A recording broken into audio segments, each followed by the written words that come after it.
science bug. Our question for you today is this: do you know how a pumpkin grows?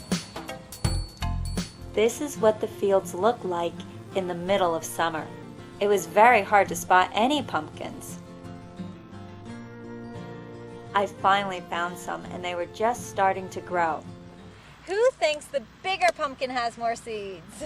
You all think the bigger one? First of all, the bigger pumpkin had its whole life to grow the seeds inside it. Kayla measured the circumference of the big pumpkin to be 27 inches. Can you believe that a giant pumpkin can also be used as a boat? That's what they did at the pumpkin paddle. They carved out their giant pumpkins and then raced them around the lake. I decided to do the spider search. It was a lot of fun.